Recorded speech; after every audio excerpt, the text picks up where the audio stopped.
This is Work Together 6-3, textbook page 166, and workbook page 121. The instructions this time tell us to extend the up-to-date balances to the balance sheet and income statement columns.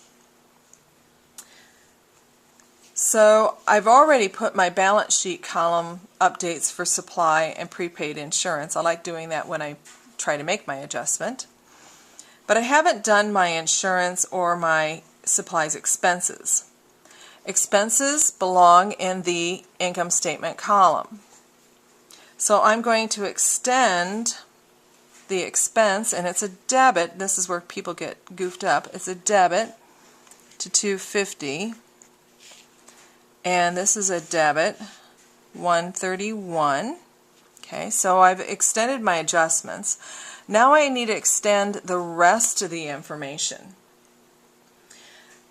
Cash is a debit of $9,800. There's nothing in the adjustments. It's an asset, so it belongs in the far right balance sheet columns. And it was a debit in the trial balance column. It stays a debit in the balance sheet column. Petty cash is a trial balance debit.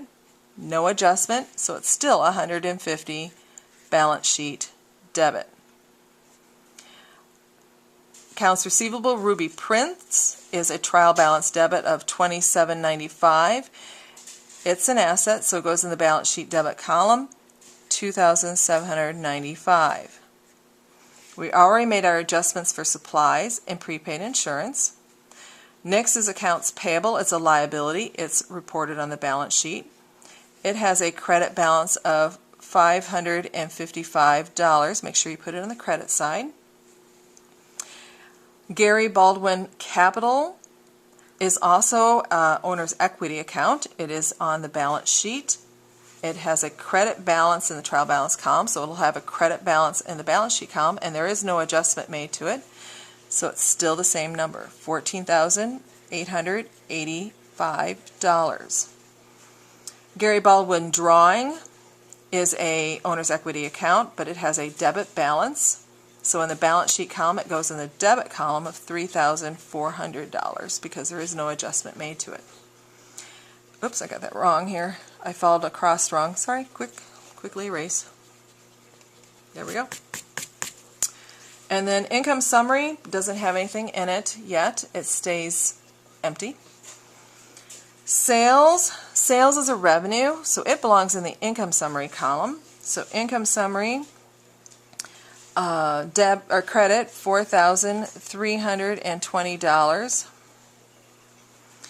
Advertising expense is an income statement account, and it is a debit of $931 because there's no adjustment made to it.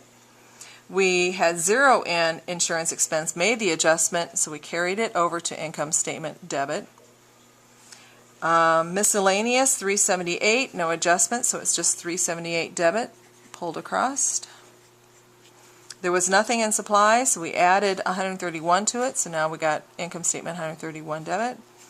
And utilities expense, $1,100 debit, nothing in the adjustment, so it's still $1,100 debit. And we will single rule going across all four of the last columns, and we'll total up the columns. Income statement debit total $2,790. The credit is $4,320. Now for the balance sheet columns, the balance sheet debit is $16,970, and the balance sheet credit column is $15,440. And now to see if they equal each other, what I do is I take the difference between income statement debit and credit amounts. So I would take, the bigger number is 4320. I don't know if you can see this or not. Maybe I got to pull it down a little further. I'm writing off the sheet here. There we go. 4320 minus the 2790. And the difference here is 1530. All right. And then I'm going to take my balance sheet and do the same thing. The larger number is the 16970 minus the 15440. And I'm going to take the difference between those two, and I get 1530. If these two numbers, the 1530, do not equal each other, then something may be in the wrong place up above. It's in the debit column when it should be in the credit column possibly.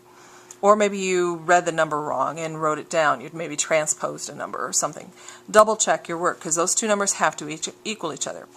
Well, now that I know that they equal and they're both 1530, I got to figure out where to put them up here.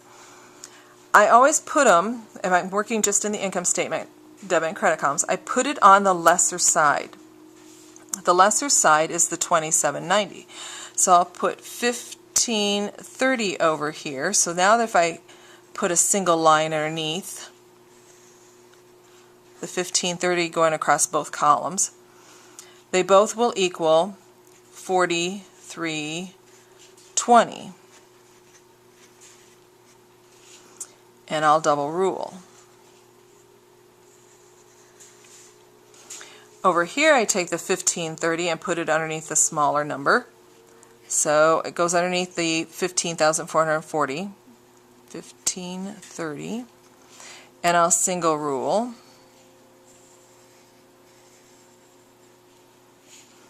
And I carry down the 16,970, and these two together will equal 16,970. They equal, so then I will double rule. And then we need to label what is this 1530. And the way to figure that out is in the income statement area.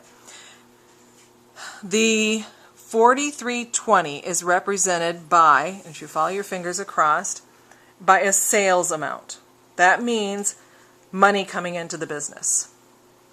The 2790 is a total of expenses, and that's money going out of the business. So right now my money coming in is greater than my money going out. Would I have a net income or a net loss? Well, when you have more money coming in than going out, you have a net income. So this 1530 is my company's net income. And on line 17, way off to the left in the account title column, you're going to write net income. If I had a net loss, which you'll get those, they will do that to you. These two would be flip-flopped. The expenses would be greater than my revenue. And I would end up having to put my little number, my difference, on the right side because it will be the lesser amount that I'm adding to. In that case, I would say that my expenses are greater than my revenue, which means I would have a net loss. So the number ends up going here, and I would write on line 17 net loss instead of net income. Same with the balance sheet side, it ends up being on the debit side where I put that difference number that equals the income statement difference, and their net loss is written on the account title column on the same line. Okay, I don't think I've forgotten anything. I think you're ready for On Your Own 6-3.